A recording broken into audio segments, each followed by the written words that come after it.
Hello everyone, welcome you all at Lokis sir unlimited study zone. Class 12th के sample paper नहीं इन्हें तो कहिए PYQs previous year question paper की classes चल रही हैं और हम बंगाल रीजन का पहला क्वेश्चन पेपर सॉल्व कर रहे हैं। देखिए क्वेश्चन नंबर है 26 का ए। डाउट है, क्या कह रहा है क्वेश्चन। एक फंक्शन है that is defined from r plus to R. मतलब फंक्शन जो है r प्लस से लेके r में जा रहा है।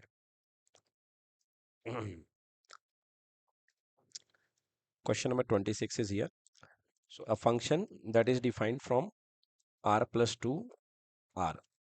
मतलब ये फंक्शन जो इसमें है, इसमें ऑल पॉजिटिव रियल नंबर है, तो रियल नंबर 0 से स्टार्ट होंगे अप टू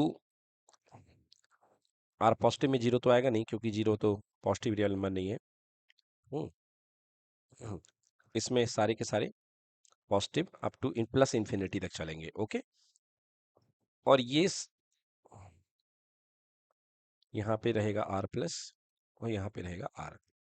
ये फंक्शन जा रहा है और फंक्शन का टाइप क्या दिया गया है, defined by f x equal to log a base x. Function है f x equals to log a base पे एक्स। क्लियर हो गया। F x equal to log a base पे एक्स, और यहाँ पे बेस जो है a is greater than 0 and a is not equal to 1। मतलब ए पॉजिटिव है और ए 1 के इक्वल नहीं है।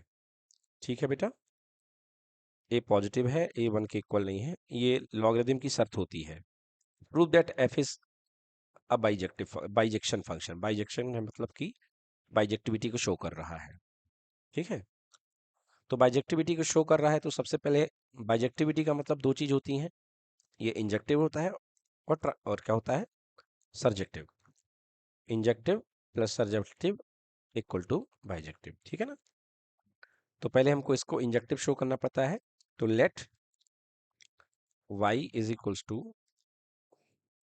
Log A X. हमने एफ एक्स की जगह y सपोज कर लिया। क्लियर। अब हम एफ एक्स की जगह y सपोज कर चुके हैं।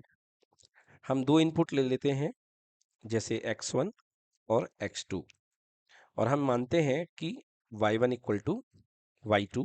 यहाँ पे मान लीजिए दो इनपुट है, एक x1 है और एक क्या है, x2। क्लियर। और x1 के करस्पॉन्डिंग यदि आउटपुट y1 है और x2 के करस्पॉन्डिंग यदि आउटपुट क्या है, y2 है। अगर y1 और y2 मर्ज हो जाते हैं, इट मींस x1 और x2 भी क्या हो जाएंगे, मर्ज हो जाएंगे, एक हो जाएंगे। क्लियर। तो ये बन जाएगा 1 1। क्या बन जाएगा, 1 1। तो लिखेंगे, हाँ ठीक है ना, x1 से ही करना है बच्चों। So let x1 comma x2 belongs to input set. Input set क्या है बेटा, r प्लस। ठीक ना। फॉर दैट fx1,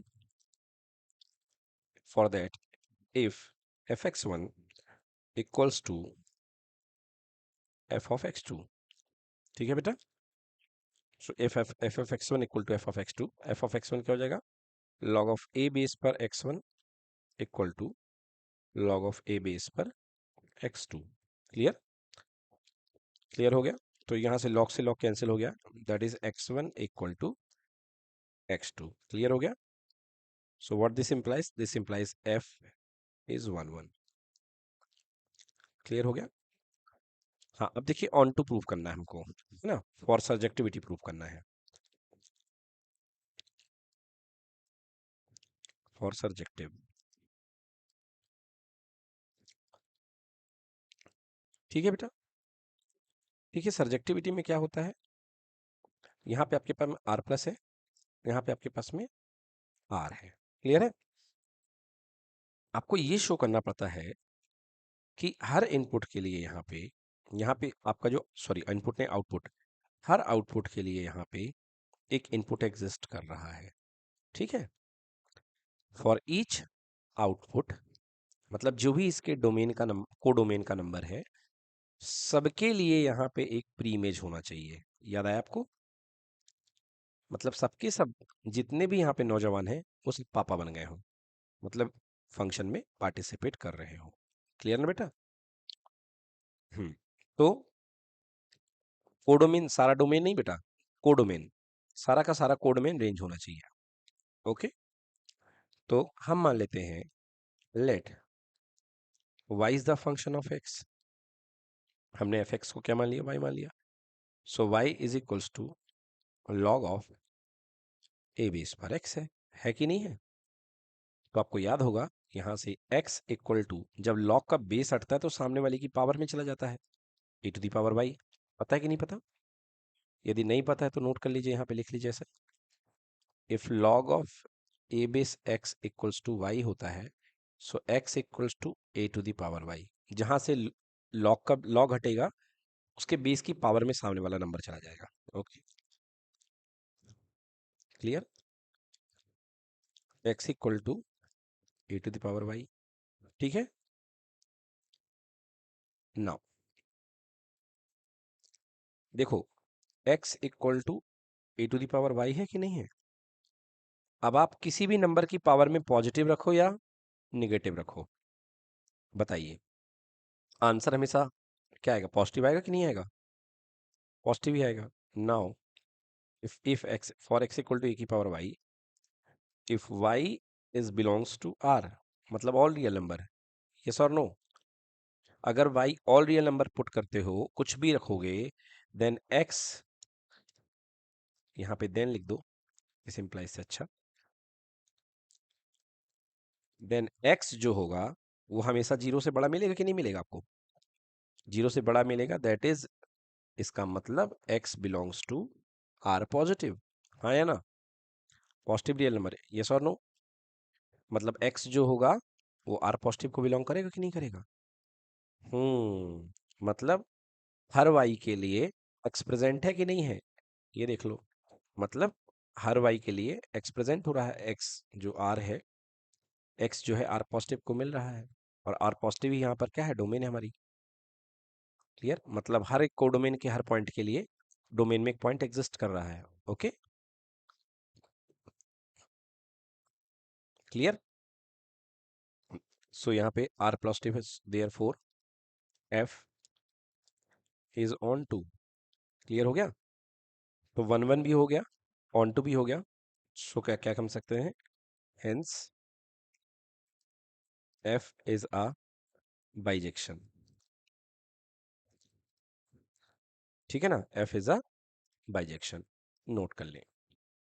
अगला क्वेश्चन देखिए, क्वेश्चन नंबर 5 यहाँ पे, the values of lambda show that the function fx equal to sin x minus cos x minus lambda x plus c decreases for all real values of x। देखिए all real values of x कह के question ने क्या साबित कर दिया, all real values of x कह के क्वेश्चन ने साबित ये कर दिया है कि x बिलोंग्स टू है minus infinity two plus infinity, मतलब डोमेन तो दे रखा है। अब आपको कह रहा है कि अगर ये फंक्शन डिक्रीजिंग है तो लेमडा की आपको वैल्यू बतानी है, ठीक ना। तो चलिए क्वेश्चन को लिख लेते हैं अपन को, और लेमडा की वैल्यू अपन बताएंगे कहाँ पे लेमडा की वैल्यू कहाँ से कहाँ तक जाएगी।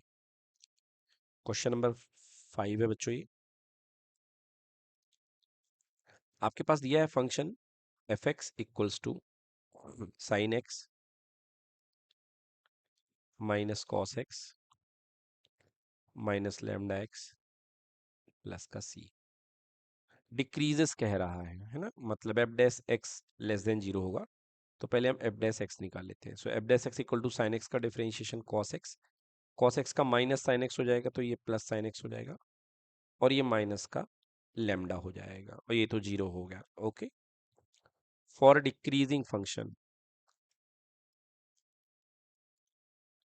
डिक्रीजिंग फंक्शन, ठीक है ना। अब ऑप्शन देख के समझना पड़ेगा कि इन लोगों ने स्ट्रिक्टली डिक्रीजिंग बोला है कि नहीं बोला है। हाँ, तो हो सकता है कि स्ट्रिक्टली डिक्रीजिंग यहाँ पे डिक्रीजिंग भी हो जाए, क्योंकि इक्वल टू दिख रहा है मेरे को, है ना। तो for decreasing function F dash x is less than और इक्वल टू जीरो, ठीक है। F dash x is less than और इक्वल टू जीरो। तो देखिए, मतलब यहाँ पे एफ डैश एक्स क्या है, cos x plus sine x, हाँ स्ट्रिक्टली में लेसर देन होता है, बट यहाँ पे बच्चों केवल डिक्रीजेस बोला है। हम्म, तो इसलिए मुझे लग रहा है कि हमको डिक्रीजिंग लेना चाहिए, क्योंकि स्ट्रिक्टली डिक्रीजिंग नहीं बोल रहा है क्वेश्चन, ठीक है। तो cos x plus sine x minus lambda lesser than और इक्वल टू 0, तो यहां से cos x plus sine X ये इधर चला जाएगा, लेमडा यहाँ आ जाएगा, मतलब लेमडा इज ग्रेटर देन और equal to cos x plus sine X. ठीक है बेटा। अब यदि आपको इसकी वैल्यू पता हो, मैक्सिमम वैल्यू और मिनिमम वैल्यू, तो आपको एक ट्रिक बताई गई थी क्लास 11th में, a cos x plus b sin x की मैक्सिमम और मिनिमम वैल्यू। ये थोड़ा सा आपको याद रखना पड़ेगा, a sin x plus b cos x, b cos x की। बेटा ऐसा कोई फंक्शन हो आपके पास में y equal to a cos x plus b sin x, तो इसकी मैक्सिमम वैल्यू होती है अंडर रूट ए स्क्वायर प्लस बी स्क्वायर, और मिनिमम वैल्यू होती है minus of under root A square plus B square. तो फिलहाल आपके पास यहाँ पे मतलब ये इसकी रेंज बनती है मिनिमम टू मैक्सिमम, मतलब कोई भी आपके ये जो ये y है यहाँ पे, ये माइनस अंडर रूट ए स्क्वायर प्लस बी स्क्वायर से प्लस अंडर रूट ए स्क्वायर प्लस बी स्क्वायर तक वेरी करेगा। क्लियर हुआ। अगर यहाँ पे y equal to sine X plus cos X है, तो इसका कोफिशिएंट 1 है, इसका भी 1 है, तो इसकी भी वैल्यू क्या हो जाएगी, y की वैल्यू माइनस रूट टू, क्योंकि 1 का स्क्वायर प्लस 1 का स्क्वायर 2 हो जाएगा, और यहाँ भी रूट टू। समझ में आया बच्चों।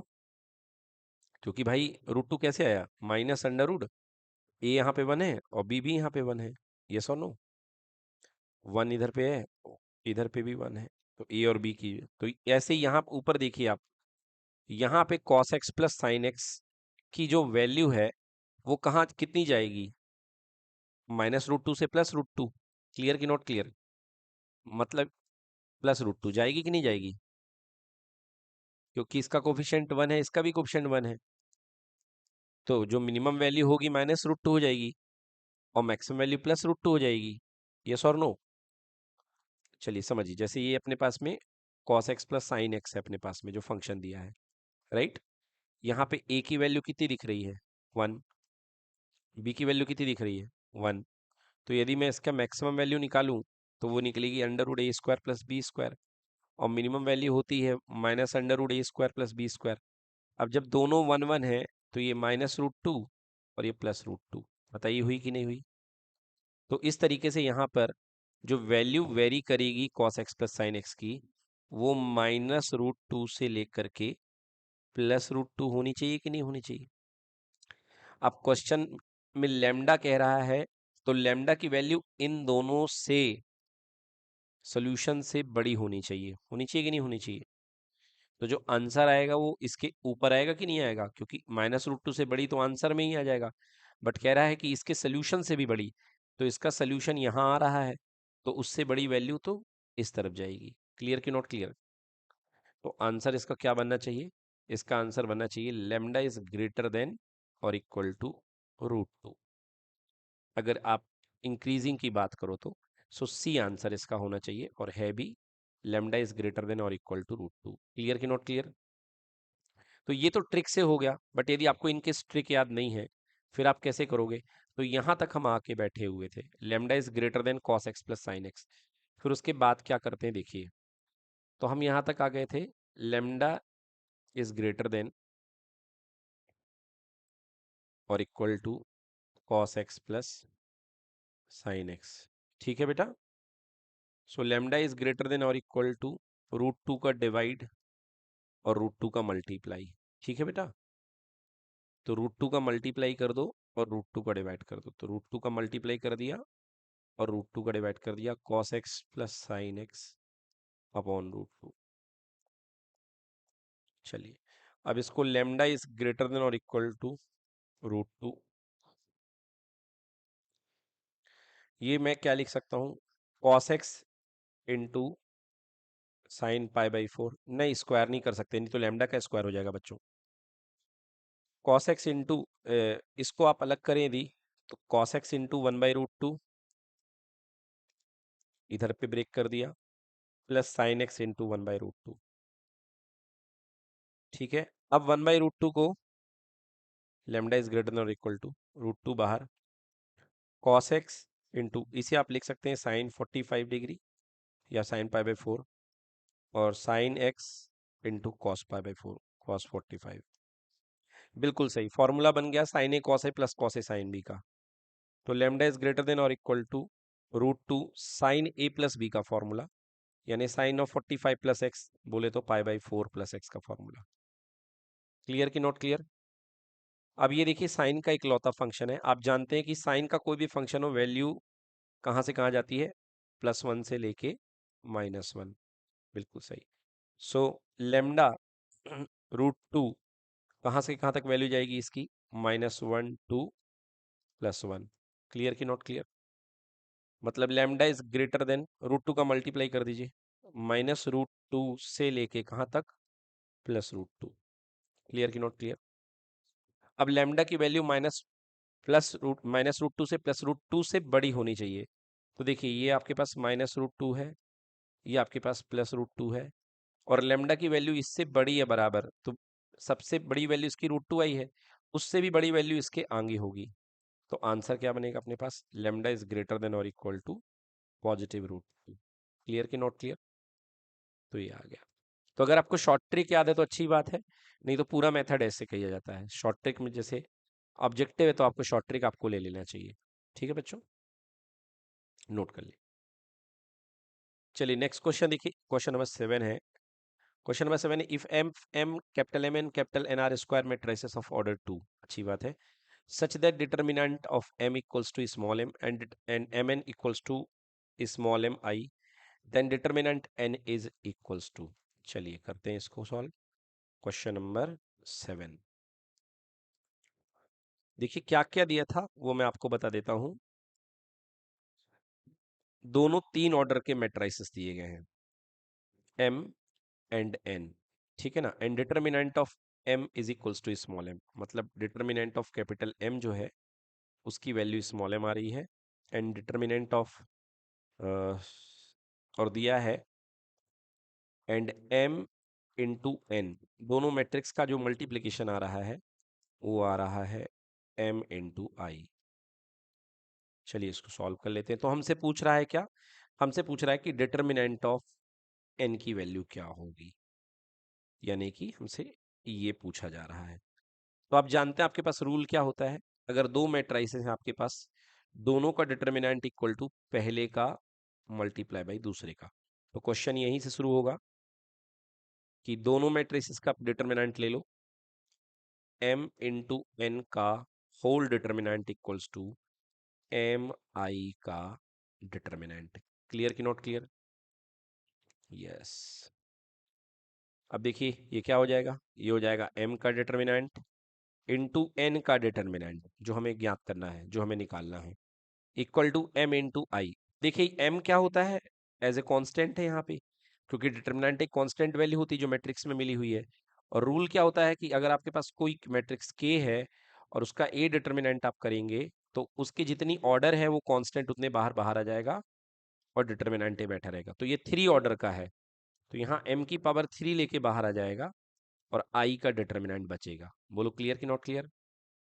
क्योंकि 3 cos 3 का मैट्रिक्स था। ठीक है बच्चों, अब यहाँ पे ये तो सब कुछ हो गया। अब m डिटर्मिनेंट की वैल्यू क्या थी, m, और ये तो हमें फाइंड करना है n determinant equals to m का क्यूब, और किसी भी यूनिट मैट्रिक्स का डिटर्मिनेंट कितना होता है, 1। So n determinant equals to m का क्यूब डिवाइडेड बाई m, एक पावर कट गई तो आंसर आ गया m स्क्वायर इंटू 1। सो कुल मिला के आंसर आएगा m स्क्वायर। चलिए चेक करते हैं, बिल्कुल सही, m square is the answer, correct. ठीक है, नोट कर लें, m square is the answer. तो इसमें दो फॉर्मूले लगे हुए हैं बच्चों बेसिकली। एक फार्मूला तो पहले ये लगा हुआ है कि अगर कोई दो मैट्रिसेस हो ए और बी, उनका डिटर्मिनेंट निकालना है, तो पहले का डिटर्मिनेंट इंटू दूसरे का डिटर्मिनेंट, या दूसरे का पहले का, कोई दिक्कत नहीं है। और दूसरी चीज k टाइम्स a का determinant equals to k to the power n constant times of उस मैट्रिसेस का डिटर्मिनेंट। डन। चलिए नेक्स्ट क्वेश्चन डिस्कस करते हैं। अगला डाउट है क्वेश्चन नंबर 27 का पार्ट बी। तो पार्ट बी क्या कह रहा है, check the differentiability of the function. ये हमारे पास फंक्शन है, इसकी डिफरेंशिएबिलिटी चेक करनी है कहां पर, x इक्वल टू 0 पर। तो डिफरेंशिएबिलिटी चेक करने का तरीका क्या होता है, राइट हैंड डेरिवेटिव निकालो, लेफ्ट हैंड डेरिवेटिव निकालो और दोनों को देखो कि क्या वो इक्वल आ रहे हैं कि नहीं आ रहे हैं। आइए करते हैं, कैसे करेंगे देखिए। सो क्वेश्चन नंबर 27, किस तरीके से करेंगे क्वेश्चन नंबर 27 को देखिए। तो हमारे पास दिया गया है f x is equals to x root x mod x, ये हमारे पास फंक्शन दिया गया है, ठीक है ना। तो सबसे पहले बेटा मॉड एक्स को थोड़ा सा संभालो। मॉड एक्स क्या होता है, मॉड एक्स की वैल्यू आपको पता है कि मॉड एक्स की वैल्यू होती है positive x whenever x is greater than zero, zero whenever x equal to zero, and minus x whenever x is less than zero. बताइए होती कि नहीं होती। तो आपको बनाना क्या है, एक्स मॉड एक्स बनाना है, इसलिए एक्स इंटू मॉड एक्स क्या बन जाएगा। अब जो जो आया है ऊपर उसमें एक्स का मल्टीप्लाई कर दो। देखो, तो जब इसमें आप एक्स का मल्टीप्लाई करोगे तो यहाँ भी एक्स का मल्टीप्लाई हो जाएगा, तो ये हो जाएगा plus x square when ever x is greater than zero, zero से गुणा करोगे जीरो ही रहेगा, सो एक्स इक्वल टू जीरो, और minus x square when ever x is less than zero. बताइए क्लियर कि नॉट क्लियर। तो ये हमारे पास एक्स मॉड एक्स का फंक्शन बन करके तैयार है कि नहीं बच्चों। ये हमारे पास एक्स मॉड एक्स का फंक्शन बनके तैयार हो चुका है। अब हमको इस पे डेरिवेटिव चेक करना है, कहां पर एक्स इक्वल टू जीरो पर डिफरेंशियबिलिटी का टेस्ट लगाना है। तो डिफरेंशियबिलिटी के लिए दो डेरिवेटिव हमें चेक करने पड़ते हैं, एक लेफ्ट हैंड डेरिवेटिव एक right hand derivative. Okay, now सबसे पहले हम चेक करते हैं right hand derivative R H D, R H D right hand derivative that is equals to f dash zero plus h. ठीक है बेटा, f dash zero plus h हम check करते हैं। तो यहाँ पे देखिए कैसे चेक करेंगे, f dash zero plus h किस प्रकार से चेक होगा। Limit h tends to zero, मैं आपको फॉर्मूला याद दिला दूं किस तरीके से चेक करते हैं। देखिए f dash a plus h equal to limit h tends to zero f of a plus h minus f a upon h, and f dash a minus h कैसे चेक करते हैं, ये बेटा ये होता है राइट हैंड डेरिवेटिव। मैंने पहले ही कहा है कि इसको लिख लें आप, घर की दीवालों में लिख लें जिससे आपको भूले ना। और limit h tends to zero f of a minus h minus f a upon minus h, ये दो फॉर्मूले ही लगते हैं डिफरेंशियबिलिटी में और आपका फॉर्मूला आपका आंसर आ जाएगा, है ना। तो चलिए एफ डैश ए की जगह क्या खेल रहा है, जीरो पे चेक करना है तो जीरो पे रखेंगे। Limit h tends to zero f of zero plus h minus f of zero whole divided by h. चलिए अब संभालिए, जीरो प्लस एच मतलब जीरो से बड़ा फंक्शन, देखो जीरो से बड़े के लिए एक्स स्क्वायर है, तो यहाँ पे आएगा एक्स स्क्वायर, तो यहाँ पे क्या जाएगा देखो, limit h tends to zero x का स्क्वायर, एक्स की जगह जीरो प्लस एच है तो जीरो प्लस एच का स्क्वायर, क्योंकि इनपुट में क्या है जीरो प्लस एच है, clear. Minus f of zero की वैल्यू मतलब फंक्शन की जीरो पर वैल्यू जीरो है, मजे ही मजे, अपॉन में कितना एच, क्लियर बेटा। तो ये अपन ने वैल्यू पुट कर दी है, अब आइए देखते हैं इसको सॉल्व करते हैं।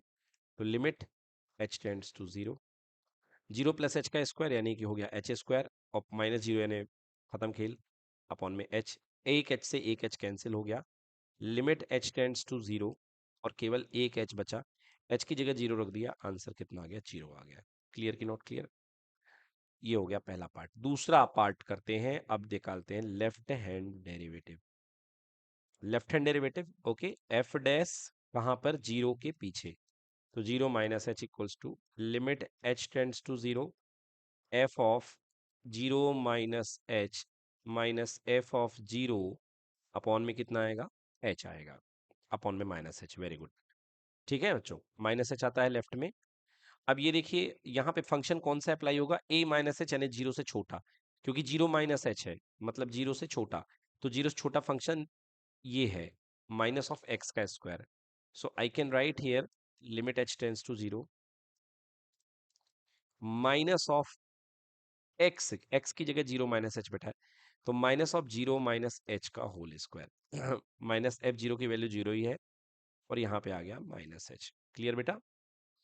चलिए limit h tends to zero, minus बैठे रहने दीजिए, अंदर हो गया 0 माइनस एच और माइनस एच का स्क्वायर का डिफरेंशिएट, सॉरी स्क्वायर हो गया प्लस एच स्क्वायर अपॉन में माइनस एच, माइनस से माइनस कैंसिल, एक एच से एक h cancel, limit h tends to 0 और केवल क्या बचा, एच बचा।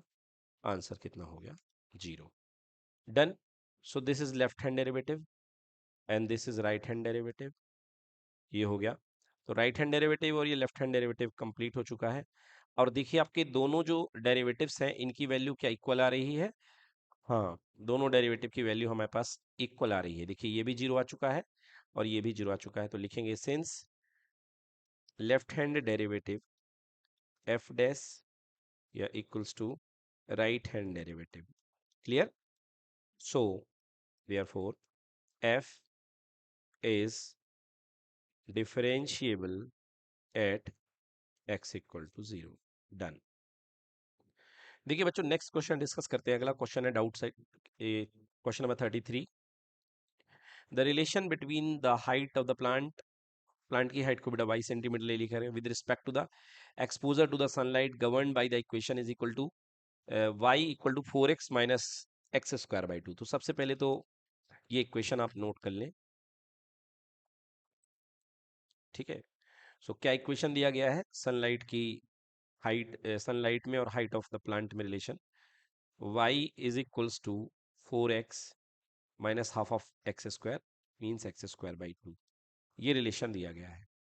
आगे क्या कहा जा रहा है, where x is the number of days expose to sunlight, यहाँ पे एक्स वो दिन है जितने दिन तक सनलाइट आई है। Find the rate of growth of the plant with respect to the sunlight. लो सबसे पहले तो रेट निकालना आपको, मतलब और रेट किसके रिस्पेक्ट में, सनलाइट के रिस्पेक्ट में, है ना। Find the rate of growth of plant with respect to sunlight, ठीक ना। थोड़ा सा क्वेश्चन यहाँ पे rate of growth of plant निकालना है विद रिस्पेक्ट टू सनलाइट। इनको बल्कि क्वेश्चन को क्लियर भाषा में कहना चाहिए, ग्रोथ ऑफ प्लांट तो ठीक है, with respect to x, x मतलब एक्स क्या है, नंबर ऑफ डेज है ना। हाँ मगर इन लोगों ने यहाँ पे कह दिया है कि एक्सपोजर टू सनलाइट, ठीक है ना, एक्सपोजर टू सनलाइट, तो बच्चा समझ लेगा अपने हिसाब से कि विद रिस्पेक्ट टू एक्स ही कह रहे हैं, है ना। विद रिस्पेक्ट टू सनलाइट है मगर यहाँ पे एक्स जो है वो नंबर ऑफ डेज है। तो चलिए हमको निकालना है यहाँ पे, तो सबसे पहला जो ऑप्शन है हमारे पास d y by D x करना हमको, ठीक है। तो d y d x equals to हो जाएगा 4x minus x square by 2। तो आंसर कितना आ जाएगा इसका, 4 माइनस एक्स आ गया। चलिए पहली चीज ये हो गई। सेकेंड कहना, in how many days will the plant attain its maximum height, what is the maximum height. Okay, दोनों चीजें पूछी जा रही है, कितने दिन में, मतलब एक्स की वो क्या वैल्यू है जिसपे plant maximum value height attain करेगा, मतलब वाई की मैक्सिमम वैल्यू के लिए, मतलब आपको पॉइंट ऑफ मैक्सिमम निकालना है। एक्स की वो वैल्यू जिसपे वाई मैक्सिमम आ जाए तो आपको पॉइंट ऑफ मैक्सिमा निकालना है। तो आपको पता है पॉइंट ऑफ मैक्सिमा निकालने के लिए क्या करते हैं, d y by D x equal to 0 से कंपेयर करते हैं, d y by D x equals to 0 कर देंगे, so 4 minus x equal to 0। So हमारे पास क्रिटिकल पॉइंट आ गया x इक्वल टू 4। अब चेक करना है कि इस पर मैक्सिमा देगा कि मिनिमा देगा, तो we will go with double derivative test. Now find d2y by dx2, clear, using what, using dt, double derivative test, clear है बेटा। So d by D x of 4 minus x, 4 का हो गया 0 minus x का -1 that is equals to negative. अब d2y by dx2 की value कहां पर, x इक्वल टू 4 पर, कुछ रखने का है ही नहीं है तो वैल्यू कितनी मानी जाएगी, -1 that is negative. And negative value जब आती है that is the condition of maxima, yes और no, condition of maxima, yes. मतलब प्लांट अपनी हाइट सबसे ज्यादा देगा x इक्वल टू 4 पे, okay. So maximum value, plant will have its maximum value at x equal to 4, so x equal to 4 is point of maxima. हुआ कि नहीं हुआ, पॉइंट ऑफ मैक्सिमा, मतलब सबसे बड़ी वैल्यू आपको x इक्वल टू 4 पे मिलेगी, point of maxima x equal to 4 पे मिल रहा है। सो यहाँ पे y की वैल्यू x इक्वल टू 4 पर, अब मैक्सिमम हाइट भी बोला गया है क्वेश्चन की यहाँ पे रख दीजिए 4x minus x square by 2, तो 4 इंटू एक्स की जगह 4 माइनस 4 का स्क्वायर बाई 2, तो 4 गुणे 4 16, और यहाँ पे 16/2 यानी कि 8, तो 16 माइनस 8 बोले तो आंसर कितना आ जाएगा, 8 सेंटीमीटर। ओके, चेक कर ले आंसर।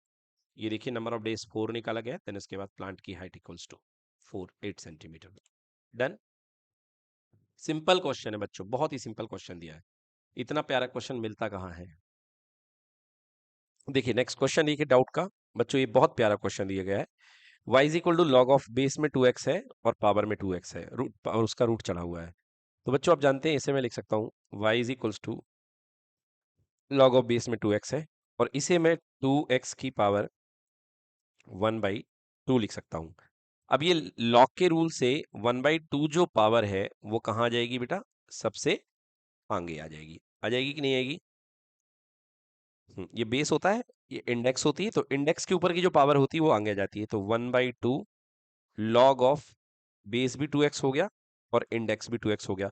अब लॉग का अगला रूल होता है कि अगर बेस भी और इंडेक्स भी सेम हो तो उसकी वैल्यू क्या होती है, 1। So y is equals to 1/2 multiplied by 1 हो गया, मतलब कुल मिला के y is equals to 1/2। 1/2 constant है, अगर आप इसका डिफरेंशिएशन करेंगे तो आंसर कितना आएगा, 0। So correct answer will be 0। देखिए बच्चों क्वेश्चन नंबर 10 देखते हैं हम मैट्रिसेस का। ये इसलिए इंपॉर्टेंट हो जाता है क्योंकि इसमें आप जो सिंपल जो रूल लगाते हैं मैट्रिक्स के केस में, ऐसा वाला कि यदि आप सोचें कि a प्लस बी का होल स्क्वायर जो होता है वो a square plus B square plus 2ab हो। बेटा पहली चीज ये रूल नहीं लगता है मैट्रिक्स के केस में, क्योंकि मैट्रिक्स के केस में a इंटू बी और b इंटू ए अलग अलग होगा करता है, दोनों इक्वल नहीं होते हैं, ठीक ना। तो इसलिए 2ab जनरेट नहीं होता है। तो अगर मैट्रिक्स के कंटेक्स्ट में यदि हम इस फॉर्मूले की बात करें तो a प्लस बी का जो होल स्क्वायर आता है मैट्रिक्स के कंटेक्स्ट में वो होता है a square plus B square plus a b plus b a. अगर आप मैट्रिक्स में कभी भी आपको फॉर्मूला पूछा जाए तो ये वाला फॉर्मूला याद रखिए, a प्लस बी के होल स्क्वायर का, और यदि माइनस की बात की जाए तो यहाँ भी माइनस और यहाँ भी माइनस। ये फॉर्मूला आप चाहें तो नोट कर लिए। आगे देखते हैं, ये जो क्वेश्चन है क्वेश्चन नंबर 10 कह रहा है if A and B are square matrices of same order and A into B equal to A है and B into A equal to B है, तो आपसे बोला गया है कि A square plus B square की वैल्यू क्या होगी। मतलब कुल मिला के हमें इस क्वेश्चन में A square plus B square find करना है। क्वेश्चन नंबर 10, तो हमें फाइंड करना है ए स्क्वायर प्लस बी स्क्वायर। ठीक है, तो हम सबसे पहले ए स्क्वायर देखते हैं। क्या मैं ए स्क्वायर को मैं ए इंटू ए लिख सकता हूं? बिल्कुल लिख सकता हूं, मैं ए स्क्वायर को ए इंटू ए लिख सकता हूं, ए इंटू ए। ठीक है, और अभी यहाँ में देखिए यहाँ पे A B equal to A and B A equal to B दिया हुआ है, ठीक है ना। A B equal to A given है, A B equals to A and B A equals to B, यही दिया है ना। A B equals to A and B equals to B, A B equals to A and B equals to B, बिल्कुल सही। तो यहाँ पे A B equals to A B equal to B है, ये हमने लिख दिया। So A square equal to A multiply by इस ए की जगह मैंने लिख दिया ए बी। ठीक है बच्चों, यहाँ पे मैंने क्या लिख दिया, ए बी लिख दिया। ठीक है, अब ए इंटू ए बी हमने यहाँ पे कर दिया है इसकी जगह। हाँ बच्चों देखिए, तो बाद वाले को ए बी में मत कन्वर्ट करिए, पहले वाले को कन्वर्ट करिए, क्योंकि बाद वाले को कर रहे हैं तो दिक्कत हो रही है। तो पहले वाले को कन्वर्ट करेंगे तो फर्स्ट वाला हो जाएगा ए इंटू बी मल्टीप्लाइड बाई ए। ठीक है, अब चलिए ये हो गया ए, और अब आप जानते हैं कि मैट्रिक्स में एसोसिएटिव रूल लगता है, मतलब दो का मल्टीप्लाई तीसरे के साथ, तो एक दूसरे को आप अलग अलग कर सकते हो, तो ए को अलग कर लो और बी इंटू ए को साथ में ले लो, कोई दिक्कत नहीं है। अब b इंटू ए की वैल्यू किसके इक्वल है, b के इक्वल है, तो यहाँ पे a हो गया और ये मल्टीप्लाइड बाई b हो गया, एंड अगेन ए बी की वैल्यू किसके इक्वल है, a के इक्वल। मतलब जो a स्क्वायर है फाइनली वो किसके इक्वल आ चुका है, a के इक्वल आ चुका है, राइट। अब बी स्क्वायर देखिए, बिल्कुल, b square equal to b into b. अब यहाँ जो बी है इसे आप लिख दीजिए b A, b into a और मल्टीप्लाइड बाई बी। ये बी अलग कर लीजिए और इसे ए इंटू बी को, ए इंटू बी को साथ में ले लीजिए। सो ये बन गया b multiplied by a b, और ए बी की वैल्यू कितनी हो गई ए। कुल मिला के ये बन गया आपका बी ए, और बी ए की वैल्यू कितनी दी गई है, बी दी गई है। So this is equals to B. So again B square equals to कितना आ गया बेटा, बी आ गया। Now A square plus B square आपसे पूछा गया है। So A square plus B square equals to A plus B, ये आंसर आ गया, डन। चलिए देखिए नेक्स्ट डाउट देखते हैं बच्चों, क्वेश्चन नंबर 26 का क्या है question, find the value of a for which the function F x equal to root three sine x minus cos x minus two a x plus six is decreasing in R. तो again function के decreasing होने की बात कही गई है, तो F dash x is less than और इक्वल टू जीरो। चलिए आइए सॉल्व करते हैं इसको। क्वेश्चन नंबर 26, तो सबसे पहले हमारे पास जो फंक्शन दिया गया है f x equals to, f of x equals to under root three sine x minus cos x minus two a x और प्लस का सिक्स। ठीक है, अब ये कह रहा है कि ये जो फंक्शन है इज डिक्रीजिंग इन आर, तो सबसे पहले एफ डैश एक्स निकालें, बाद में इसको जीरो से लेस दिखाएंगे। So F dash X equals to under root three sine x का डिफरेंशिएशन कॉस एक्स हो गया, कॉस एक्स का माइनस साइन एक्स, तो minus minus plus sine x हो गया, और ये माइनस का टू ए बचेगा और सिक्स का जीरो हो जाएगा। ठीक है, अब डिक्रीजिंग होने के लिए F dash x is less than और इक्वल टू जीरो। ठीक है ना, फॉर डिक्रीजिंग, तो F dash x is less than एक और equal to zero, so root three cos x plus sine x minus का two A is less than और equal to zero, so root three cos x plus sine X इधर गया to ए, मतलब इसकी value जो है से बड़ी होगी टू ए। ठीक है, मतलब two A is greater than और equal to root three cos x plus sine X. ठीक है, देखिए यहाँ पे कह रहा है ए की वैल्यू, मतलब ए के लिए आपको रिलेशनशिप चाहिए है, तो यहाँ पर आप वही कर सकते हैं, अंडर रूट ए स्क्वायर प्लस बी स्क्वायर भी कर सकते हैं, है ना, और चाहे तो आप मेथड से भी कर सकते हैं। ठीक है ना, ए देख लीजिए, so a is greater than और equal to root three by two, sorry यहाँ पे टू बनना चाहिए क्योंकि टू नीचे चला जाएगा, root three by two cos x plus one by two sine X. ठीक है बेटा, अब देखिए A cos x plus B sine X की फिर से स्ट्रक्चर बन चुकी है, तो इसकी मैक्सिमम और मिनिमम वैल्यू मैंने बताऊं, तो मैक्सिमम वैल्यू होती है अंडर रूट ए स्क्वायर प्लस बी स्क्वायर, यानी under root of root three by two का होल स्क्वायर, बोलिए होगी कि नहीं होगी, प्लस वन बाई टू का होल स्क्वायर। तो इसको सॉल्व कर लें, तो ये हो गया root three by four plus one by four, मतलब ऊपर भी फोर और नीचे भी फोर, मतलब प्लस माइनस वन, तो इसकी वैल्यू जो है ए इज ग्रेटर देन और इक्वल टू, मतलब ए की जो वैल्यू, इसकी जो वैल्यू जाएगी माइनस वन से प्लस वन पे लाई करेगी, यस और नो, क्योंकि मैक्सिमम वैल्यू प्लस वन आएगी और minimum value minus one. Clear कि नॉट क्लियर। अब ये कह रहा है इसकी वैल्यू माइनस वन से प्लस वन लाई कर रही है, और ये जो है ग्रेटर होना चाहिए, तो बताइए आंसर क्या बनेगा, ए इज ग्रेटर देन और इक्वल टू वन। ठीक है, यस, तो ये देखिए, तो इसलिए ए इज ग्रेटर देन और इक्वल टू वन। क्लियर। सो देखिए वैसे सही आंसर बेटा ये है, क्लोज वाला है, क्योंकि उन लोगों ने स्ट्रिक्टली नहीं बोला है, सो वन से इन्फिनिटी होगा ये वाला क्लोज वाला आंसर। बट यदि नहीं नहीं और लिखना गलत है, फिर भी यदि बाई मिस्टेक कोई आंसर ही लिख दे तो उसको उन्होंने एक्सेप्ट करने के लिए कह दिया है कि चलो ये भी चला लेना, है ना, कि अगर कोई बच्चा ओपन में दे दिया है तो उसको काट मत देना, ये दया है एक प्रकार से। क्या है ये, दया है, मगर सही आंसर ये है ना, A is great belongs to close interval one two infinity, क्योंकि क्यों, इक्वल लगा हुआ है यहाँ पे, है ना, हमने भी यहाँ पे देखिए इक्वल की बात करी है भैया, जब आप यहाँ पे इक्वल लेके चलोगे शुरू से, तभी तो इक्वल नीचे तक आएगा चलते चलते चलते। ये देखिए यहां से इक्वल लिया था, तब ये इक्वल चलते चलते नीचे तक आ गया यहां तक, राइट। इसलिए 1 यहाँ पे कंटेन करेगा। डन। चलिए देखिए नेक्स्ट डाउट है question number 34। For a positive constant A, मतलब कुल मिला के इनका कहना है कि एक कांस्टेंट है, differentiate A to the power T plus 1/t with respect to T plus 1/t to the power A. मतलब देखो बेटा, ये जो पहला फंक्शन है इसका नाम मान लो आप y1, और ये दूसरा फंक्शन है इसका नाम मान लो आप y2। ये नहीं कहा गया है कि इनको टी के रिस्पेक्ट में डिफरेंशिएट करो, इसने कहा है कि पहले फंक्शन को दूसरे फंक्शन के रिस्पेक्ट में डिफरेंशिएट करो। मतलब आपको निकालना है dy1/dy2। समझ में आया कि नहीं आया? या आप इसको u मान ले, इसको v मान ले, तो आपको निकालना है du/dv, जो अच्छा लगे वो समझ लो।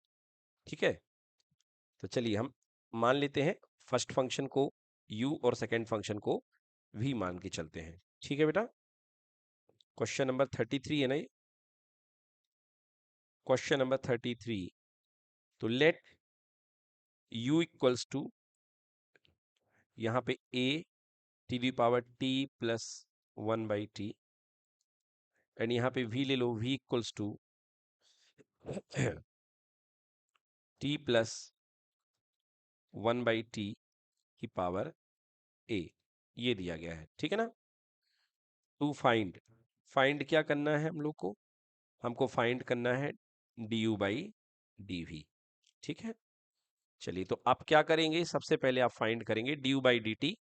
तो इसको कैसे फाइंड किया जाता है, d find du/dv equal to du/dt whole divided by dv/dt, क्योंकि ये पैरामीट्रिक फॉर्म वाला क्वेश्चन है जिसमें दोनों t के फंक्शन है, तो हम du/dt निकालेंगे, dv/dt निकालेंगे और दोनों को डिवाइड कर देंगे। इसको नंबर 1 दे दीजिए, बात पे इस पे काम किया जाएगा। चलिए अब ले लेते हैं फर्स्ट फंक्शन को, u इज इक्वल्स टू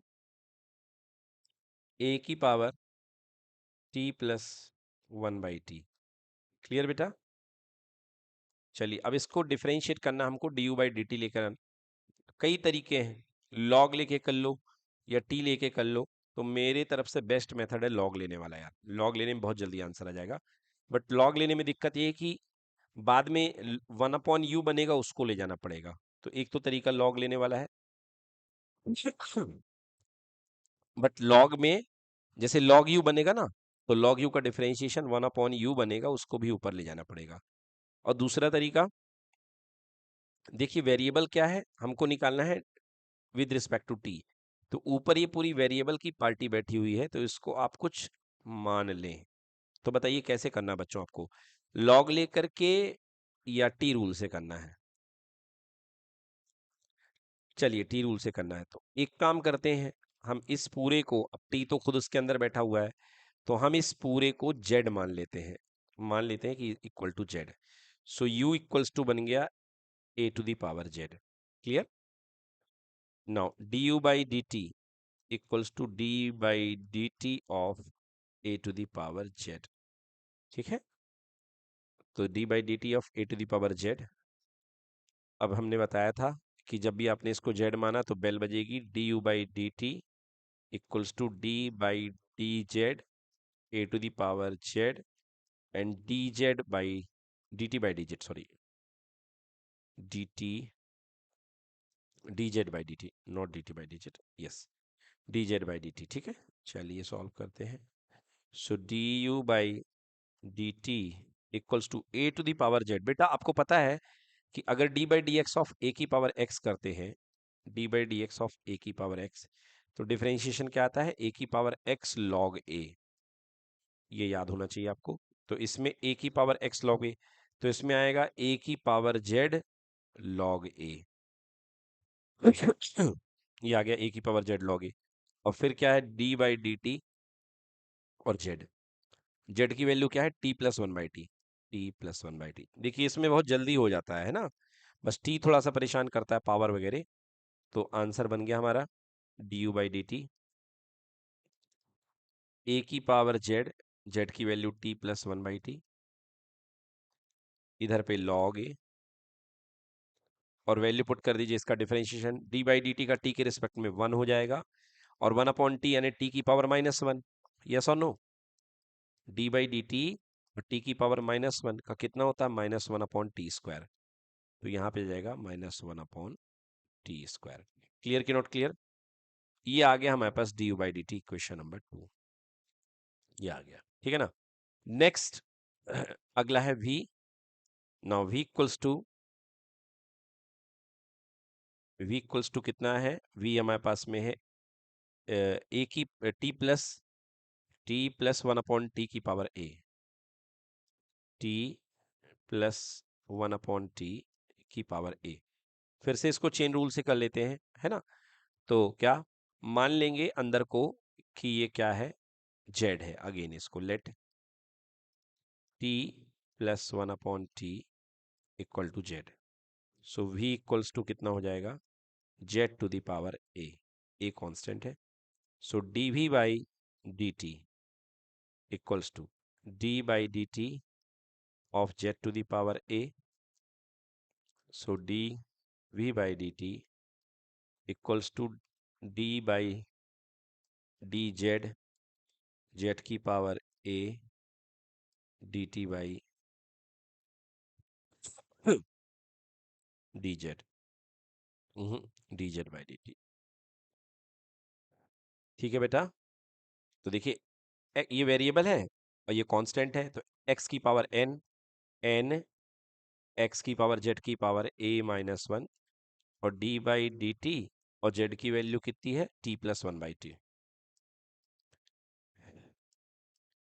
ठीक है, तो a z की वैल्यू रख दीजिए t+1/t, t+1/t की पावर z-a-1 सॉरी, और t का हो गया 1 और 1 अपॉन टी का -1/t²। सो फाइनली हमारे पास दोनों चीजें आ चुकी हैं। इसे इक्वेशन नंबर 3 दे दीजिए। अब आप दोनों को डिवाइड कर दीजिए, क्योंकि लिखेंगे यहां से अब बाई 1।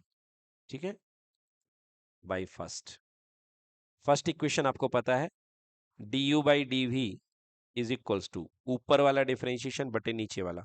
तो ऊपर वाला डिफरेंशिएशन ये है, पुट करता हूं a t to the power a t+1/t। ठीक है बेटा, t+1/t into log a 1-1 upon t²। Log a इधर 1-1/t²। ठीक है बेटा, इधर पे अपॉन में आ जाएगा a ब्रैकेट में t+1/t की पावर a-1 t+1/t की पावर a-1 और 1-1 अपॉन t²। तो ये तो दोनों से क्या हो गया? कैंसिल हो गया। क्लियर कि नॉट क्लियर? और अब देखिए थोड़ा सा आपको ये इसमें इधर उधर करना पड़ेगा, क्योंकि a की पावर 1 है और ऊपर ऐसा है, तो इसको एडजस्ट कर देंगे। तो फाइनल आंसर मैं लिख तो देता हूं आधा, यहाँ पे a t+1/t log a और नीचे a मल्टीप्लाइड बाई t+1/t की पावर a-1। ठीक है ना? अब देख लेते हैं आंसर इसका। बिल्कुल सही। a t+1/t into log A and a t+1/t की पावर a-1। ठीक है ना? तो जो हमने दिया आंसर वो यही फाइनल आंसर आ रहा है, तो अपना बिल्कुल सही है। डन।